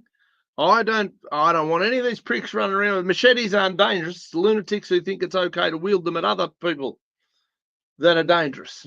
Now we've got and people go, oh well, the white guy came here and took it from the Aboriginals. Yeah, look, wasn't here for that. No. I'm not. We're not even going there from history, or or are we just going to go? Oh well, that happened to them, so let's import the next lot of dickheads who are going to misbehave. One of the biggest issues, and this is something that came up in a conversation about AI. Yeah. When you have a piece of hardware and it learns like the AI way things learn. Yeah. If you've got that program and that piece of hardware breaks down, you can put that program on another piece of hardware and it can continue learning. Yes. On the other hand, as humans, when our hardware breaks down, that whole program is lost. Yeah. Your knowledge doesn't go into another doesn't transfer and doesn't over compound and compound. Yes. So unfortunately, we are destined. It seems as though we continue making the same mistakes. Our lives are so short that it's only when we're in our later age that we've actually got enough experience to understand just how ridiculous and stupid we are. I mean, I know that now the mayor's becoming a Labor Party member and flying the flag for the red team, right, which is the ultimate socialist. Well, I think it's a sensible move when they're going to be in power for the next 27 years. Might be a sensible move. It's got no principle attached to it whatsoever. No, but anyway, when does principles ever married a politician? No, well, fuck. That's why I can't get elected. That's why I'll never be elected. But you look at now that we're a Labor Party town. And I know there's going to be people out there who are, read the local paper. I've never seen so many. There's Labor ministers in here again. Minzy is coming to the Temora District Education Fund dinner. Yep. So we're going to be, don't worry about your National Party history, guys. You are bleeding red very, very soon. It's in the paper every week so far. Last, 4 weeks? There's been 2, 3 ministers for the Labor Party in the Temora rag. That would not have happened 2 years ago. I guarantee you that. Not within the Bulls room. Not even a hope. So that part's happened. But when we're talking about historically, there is no time in history where socialism has worked. It's never worked. Communism, socialism, that shit just does not work because it takes from the high achievers, the high contributors, those people who work their clackers off, and it gives it to those who are doing fuck all, for lack of a better term. It's a massive disincentive. I'm not going to work to the fucking. I'm currently, as we get more and more socialist now, and I see how much tax I pay each week, I think, why am I bothering? And I what do I? $4,000 something odd dollars was my commission last month. Now, I'll let you people roughly work out how many cars that was. Nearly half of that was absconded by these thieving fuckwit governments. Now, when I look at that, I think to myself, why am I bothering? Now, as a society goes, we've seen socialism tried many, many times. Our good friend Karl Marx, he wrote his little book, Communism, Socialism, all these. Taxing us into oblivion. Yeah. And the same thing applies. But it's happened before, and we haven't learned from it. But the same thing is with the cigarette taxes. What happens? Well, people go underground, and all of a sudden they miss out on the tax. And then you've got an organised crime running rampant, and you've got wars in the street, and that's where we're at. People and who I have these dumb fucks. I know people who actually drop back their output once they get up to a certain level of earning for the year, so that they don't cross into the next tax threshold. They limit their expenditure because they know that if they go any harder, they're basically just going to be paying. They can't get into that next bracket, and they just know that. And there's nothing worse than being at the bottom of the top bracket. Yeah. So Oh, It I just know. doesn't fucking work. And It's never worked. It will never work. No. And here's the dumb fuck thing that they all say every time, and I've argued with a million of them over the last few years, right? Obviously, I've done a lot of debating and stuff like that. When you're talking to these socialists, particularly the ones who are very, very excited and bright-eyed and bushy-tailed, most of them mean well. In the back of their head, they think they're going to, the world's going to be a better place. The argument always lands in the same spot. Real socialism has never been tried. Yes. And the reason they say that was, well, because Pol Pot tried it, and he was a horrible person. He was the only person in that country with the power, the capability, the personal, for lack of a better word, fortitude to instill that level of will, to force that upon everybody. Yes. You've got to be forced into your socialism in that way, shape, he was or supported form. by a group of heavies, of thugs and cronies that would basically. And he obviously had to bully them into supporting him to roll these programs out. No different to Stalin. No. Or fucking. They don't do it themselves by their own hand. No, of course not. But it all ends in the same way. And the old saying is you can vote your way into socialism, you have to shoot your way out. And you look at every single one of those countries. And Australia's, we're on a crash course. Boom, 100 mile an hour towards this shit. And the only way out you shoot. And people go, oh, well, what makes you think socialism's about? When the Berlin Wall fell, which direction were people running? Wasn't it the socialist side? They wanted fucking out of there 100 mile an hour. And I know part of the problem is a lot of the people who are younger than myself. I mean, I remember the news stories and whatever as a kid. It didn't mean anything to me at the time. But I remember enough of it to kind of, something happening. And I think there's an element that's been lost. I'm rapidly. My old man fought in Vietnam. Yep. His old man fought in World War II. Yep. I haven't had to fight a war. There's been wars. It's coming. Don't worry. There's been wars, but there hasn't been wars on the scale that have required you to lace up. Conscription and mass utilisation of the of age male population. Yep. So I was. How far away do you think we are at the moment? Well, then, but I can still reference my grandfather and my old man. Yeah. So I've still got a concept of it. Yes. But my kids haven't. Yep. You know what I mean? So for them, it's whatever's on the TV, Netflix. Yeah. As a reference. I can remember guys that suffered, negative consequences from it and all the rest of it. So, like I say, the longer that is, the less respect people have for it and the less knowledge they have of how their freedoms have come about. Yeah. And also, I'm sure the day after the Second World War ended, everyone vowed and declared that there will never be another war like this. Oh, for sure. And until the next one. Till the next until one. the one after that, and until the one after that. Of and course. It's just this stupidity that we just keep repeating, and it's just this human condition. And we're always going to be at some sort of a war. But it's this human condition. It's just something about the human animal that just has to tear itself to pieces. But I mean, that's every species, really. Well, not every species, but the entire animal kingdom is built on, dominance, old for new, dominance, hierarchies. Yes.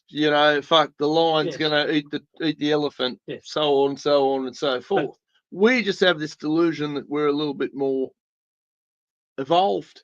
I think, and I suppose we are, because we got guns and bombs and lions. Yeah, we got better tools, but we got better tools, but we're just doing the same shit. We're not special. We think we are, but we're entering what is going to be. It'll make the Industrial Revolution look like a cracker night with AI. Yeah. And you've been doing a little study in that space, haven't you? I've just been exposing myself to different elements of it. There's a fantastic interview that I watched with a guy who is purportedly the godfather of AI. Yeah.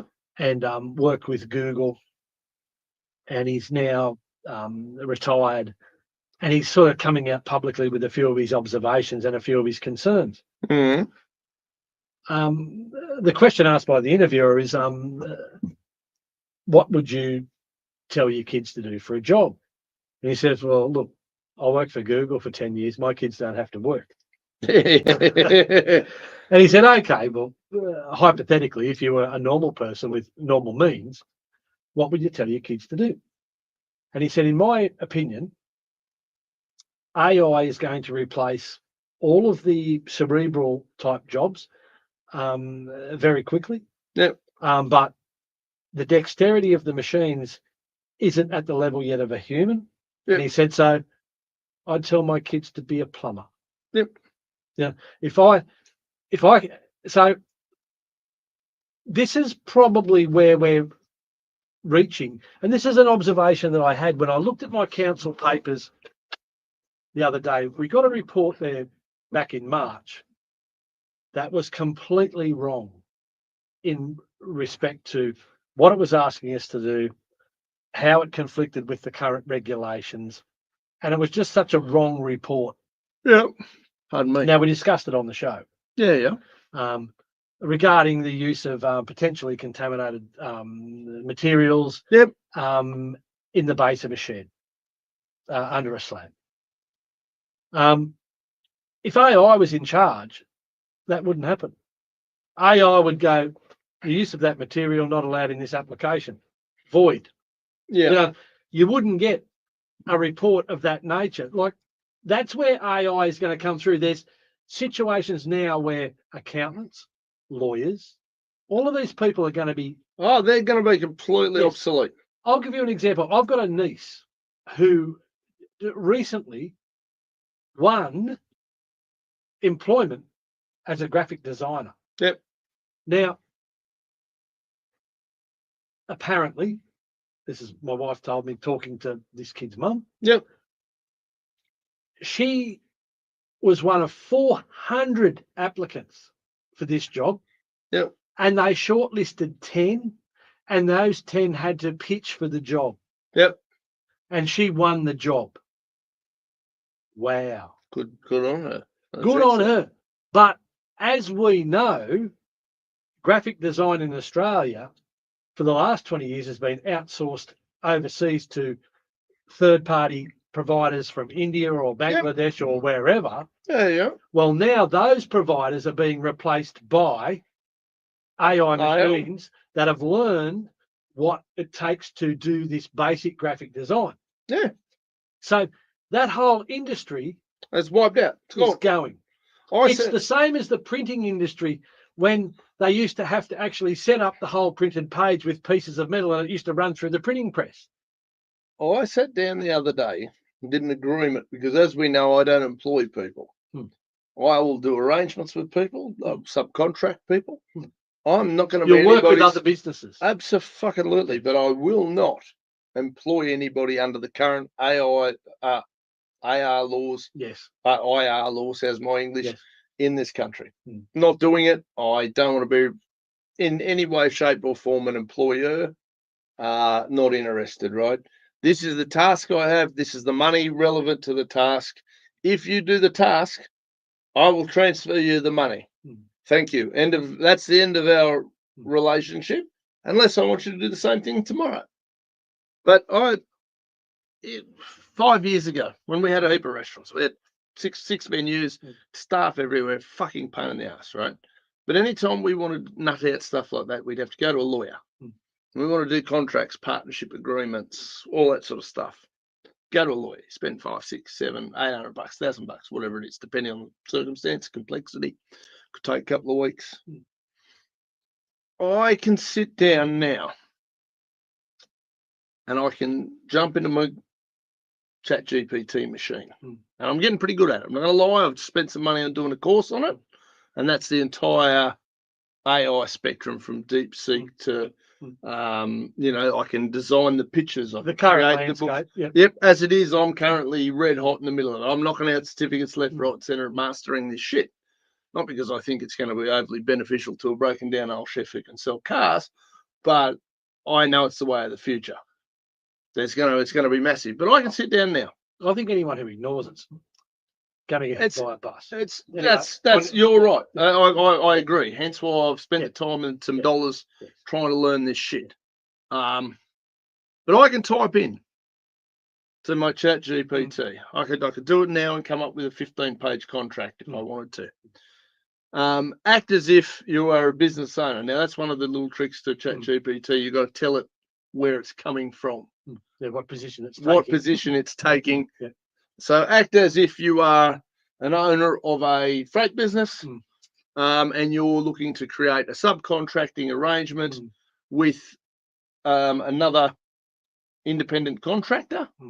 The terms outlined must meet all New South Wales and Australian consumer law and workplace relations law, while strictly adhering to not being an employee. Yes.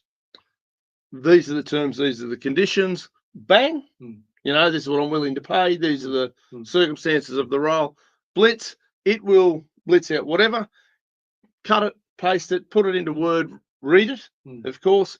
Change the names as necessary. Move the couple of bits and bobs. You do have to read it and make sure you've got to make sure it ticks all them boxes. And at the very least, but you've saved yourself $1,000. Well, that's it. But even if you wanted to then present that document to your advisor, your legal advisor, and say, will this cut the mustard? Please give me your opinion on that. Yep. It's going to be a hell of a lot less for that individual to read. There's an hour of their time instead of them creating said yes, document for 6 months. So, and no, this is exactly where it's coming from, and this is where all of these university-educated people who are doing these supposedly useless degrees, supposedly gender studies and nonsense, supposedly valuable learnings, are going to find themselves very, very. They're going to be unemployable. They're not going to be able to create a business. They're going to leave uni effectively helpless. When you look at the situation in local government where there's a great uproar because the New South Wales government put in a planning portal. So a lot of the DAs now go in the front end of this planning portal, and the planning part of your council doesn't see these planning proposals until they've been determined. Yeah, right. Yep. They basically spit out, and it's like, here it is. So you don't have, for example, Councillor Irvine sitting down there in the office going, right, these are the DAs on the list. I know you don't, but there's not a council officer. Yes. Okay, so it's not Councillor Irvine. No, it's Fred. Yes, Fred works for council. Fred Smith in the planning department. He's there and he's waiting for these. And I decide I'm going to, I don't know. Yeah. And if you tick all the boxes, it goes in the front end and it comes out basically stamped. Yeah. So it's not anymore a case of go down. Hey, Fred, how you going? How do I do? I want to put a shed up in my backyard. I think it's stupid that I'm even going to talk to you about this. This is my backyard and my shed. But here I am. Here's my bit of paper. That'll be $80. Thanks. Oh, look, we don't like the colour of your eyes. Yes. Yeah. And the mayor told us he thinks you're a fuckwit. Yeah. So we're not going to approve that. And the regulations say 4-foot fence, but we want a 6-foot fence because we're special. We're the council and we're demanding it of you, and we've decided we don't like you. Tick. Yeah. So, and there are pros and cons to that shit. There's trade-offs. A lot of people, I guess, who have been in the freedomy space are terrified that this shit's come and gunning for everybody, and how much information it's gleaning and how powerful it's going to be. And I agree. I also just think it's just so far out of control and not much I can do about it. No, there's an element I need to understand it. That planning situation removes a lot of the nepotism and the possibility for individuals to influence decisions. Sure. So, and this is going to be a double-edged sword. I don't see much good coming out of AI. But I also look at our 8-year-old labourers, coal miner and I don't know whether their existence is. And I don't see much good coming out of government the way it's structured either. I look at if you wanted to run an AI process on government, they'd probably say we'll get rid of 99% of it. Absolutely, yes. and that's working well in Argentina. But I also look at it and I go, okay, all these government bureaucracies, all these laws, all this bullshit could very, very easily be run from these contraptions. Yes. When some donkey like Albo goes, right, we're gonna do a voice to Parliament. We're gonna spend X amount on it. No, we're not gonna spend X amount on it. Here is the policy we're putting forward. Text message at every prick in Australia. If you're over 18 or whatever age we decide to make it, yes or no. No, yes, done. Not carried. The Australian public have said fuck off. That'd work if most people had phone service. Well, there's that element too. There's pros and cons to everything. But I look at that and I go, okay, and it's like tax time. We go through, right, and we're getting raped and pillaged and all these taxes. And, you know, we're paying for LGBTI programs in fucking Thailand or whatever because Penny Wong thinks that's important. Why are we sending $100 million or whatever it is to Thailand for that shit? You want to spend taxpayer money that you've arguably, I call it taxpayer stolen money or tax theft victim money. But okay, these are the programs that it's tax time. These are the programs we want to fund this year with your tax dollars. This is going to cost $1 billion. This is going to cost $2 billion. This is going to cost 400,000. It's going to cost 100 million, whatever the case may be. Yes or no? No. Yes, I like that one. I like Medicare. Yeah, I'll pay my happy for you to take the tax from Medicare. Anything on there that I don't want, I'll have my money back for. Thanks. I'd rather spend that on my kids' footy. I'd rather spend it on a family holiday. I'd rather put food in the fridge or put it towards my mortgage. Fuck your LBTG programs in Thailand. Yeah. I don't care. No, but we have the technology now. Yeah. We could quite easily run every single decision these clowns make, every single time they want to spend $1, every time they want to bring in a new law. Does the people of this country agree? We know. Yes. No. Under an Albanese Labor government and a Minns Labor state government, we know that they want to govern every element of our lives. This, our mental health system is broke headline, is just indicating that they're going to put a program in place and they're going to take and they're going to spend X amount of money that they're going to extort from us. Yeah, and they're going to take over the whole space, and it's going to be another NDIS train wreck and unaffordable. Well, yeah, it's okay because the country's going to be broke sooner rather than later. It's just a matter of deciding. I'm still sitting here deciding how to become. Well, nothing. Yes. Venezuela. I've said over and over. The whole thing. Well, my biggest conundrum in life right now is: do I go and rape and pillage everything I can get out of these bastards before it collapses and stash it away into things I think are probably a safe bet? Now, when I say rape and pillage, it's funny because the majority of the population just sees that as filling out your government form and getting your entitlements. Yes. I see it as raping and pillaging the country. That's what it actually is. Yes. I'm just a little bit more realistic about it, even though it hurts and it's chopping my nose off to spite my face. Yeah. Every time I tick one of them, well, I don't tick any of them, but I've never even opened my MyGov account. I'm sure I have one. They would have allocated me one whether I wanted it or not. I've never looked at it. But if I wanted to go in there and go, I'm sure I'm entitled to a heap of dough because I'm a single dad. No doubt I'd be entitled to some bullshit. I'm not filling out forms, don't want your money. The other part of my brain's currently saying, take every fucking thing I can, live the way I currently am living. Tax back. And, well, you know, look, I'll fill out the tax every year. I don't get a choice. No, but get some of your tax that you pay in back. Yes, extort it all back and then kind of go, right, I'm just going to punch it all into the mortgage. I'm going to punch it all into the whatever, pay down everything, do it easier. But effectively, I would feel like a thief doing it. I would feel like a parasitic thief going in there, hat in hand, saying, please give me some of the money you've stolen from me back, because you've created some bullshit imaginary program to justify your existence and why I should be here with hat in hand. Well, I would only be able to do it. I appreciate that position. I'll tell you straight up, though, that the family payment and those elements of it, I claimed. Oh, no, I don't get mad at people who do claim it. Like, I don't sit there and go, how dare you, you're fuck. I know that I can't even get a letter from a government department that doesn't make me want to vomit. And I don't mean proverbially vomit. I actually get this feeling in my guts, even if they're offering me something. So, oh, fuck, not again. Well, you know, I don't want to. I know. That's the thing. So, I don't want to be impinged upon by these. But everything they give you, it's a bit like when they say, "Oh, look, we'll do you free batteries for your solar panel."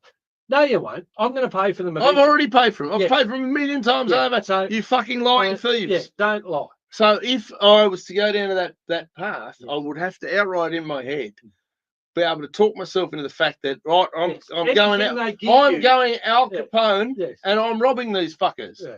You know, and I think that's the only way I'd be able to reconcile it. And you know, I've had family members, and I've had, I've got a baby on the way, for Christ's sakes. And the argument there is, are you going to? And I'm like, no, I'm just going to start another fucking business. I'll create I'll do another job.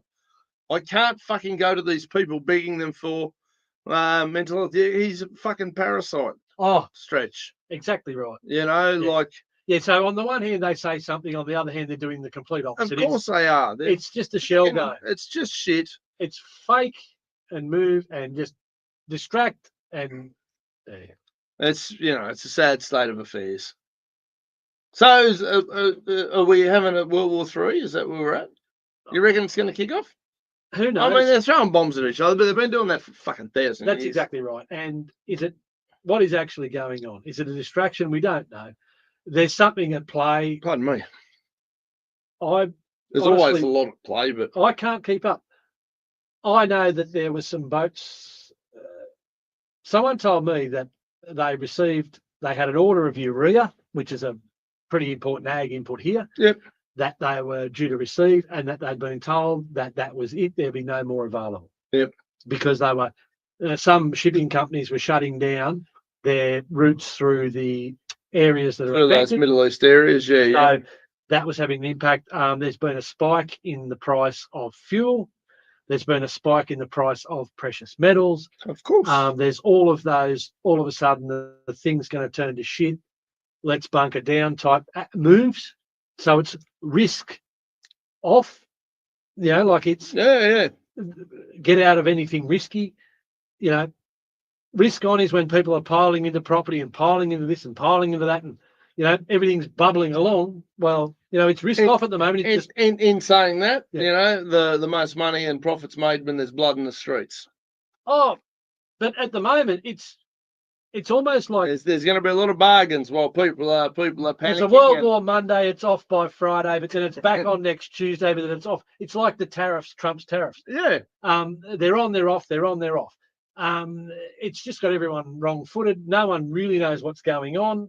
There's no surety in anything other than what is actually occurring every day as we see the housing crisis getting worse, Australian wages getting lower, inflation taking over, and basically the erosion of parasites living like kings. And just the stupidity, the council business that we're talking about, for every small step forward, there's about 57 steps back.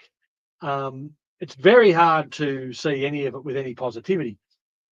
But as we know, the only way to exist in this world is to find a space to exist in, look after the people you love, find things where you can help people and be good at, and build a community around you of strong, resilient people, and just help those people out and enjoy your existence on this planet.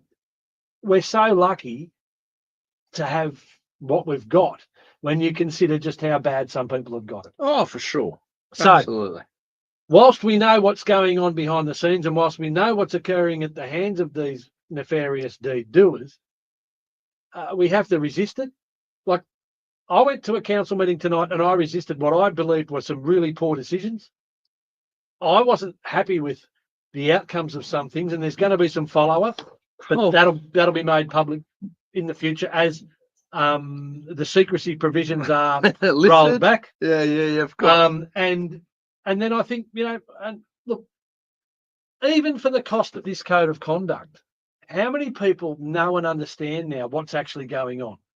There's so many people in this community, and I'll tell you, the negative press that was going on behind the scenes that was destroying my reputation and being waged against me, this forum has allowed me to put my side of the story. Yeah. Now, obviously, it comes at great personal expense. Yeah. However, my side of the story is now out there, and people can make their own mind up. And I'll pay the price. Yeah, and there is a price. There will be a price. There is a price. There is a price for all these things. Yeah, absolutely. A price for the truth. The truth ain't cheap, people. No, absolutely it's not. I tell you, it weighs heavy some days. But, sometimes you're better off just paying the money and having the good stuff. Well, yeah. It is expensive having principles, and it does hurt. But I'll tell you what, I sleep real well at night. Like a Hell, baby. anybody who's ever seen me at a swimming carnival, I sleep real well in the middle of the day with 500 people around. I sleep like a puppy when I'm tired. Bloody oath. No problem in the wide world for me sleeping, ladies and gentlemen. No. Everybody, thanks for tuning in. It's good to have the Facebook stream back up. I think that helps a little bit, makes it a bit easier for people to grab access to the programming. Obviously, if you do like what we're about, give it a like, share, all that sort of stuff. Let your friends know what we're up to. Obviously, the more people who know and the more people who stand up for what is correct and Spread right. the word, share the word. Get this image, get this message out there. And if you hear misinformation or disinformation being propagated in the community, stand up and just say, no, that's not right. Yes, you're incorrect. And I'll stand next to you 100 times out of 100 if you're doing the, on the right. You don't have to agree with me, or I don't have to agree with you. But if I'll absolutely stand next to you. Not a problem at all. Unfortunately, I haven't got enough brains to be scared of these people. Fuck them. Look, I don't feel bad for anything that I've been accused of. No. I believe that it's, when I look back at the last 7 years, because realistically, my heavy involvement with these council affairs began in 2018. Time flies when you're having fun. Well, and you just look at the toll that it's taken of their bad decisions. I'm sure they must sit there and go, where did we go wrong? Well, I don't reckon they sleep as comfortably at night as I do, and I assume you sleep just as well. I've got no regrets, but I'm sure they have. I reckon they've got a few black eyes, few regrets, and having a real tough time of it. Ladies and gentlemen, tune into the Spin Doctors, share the Spin Doctors, and we'll see you again next Thursday night. Good job.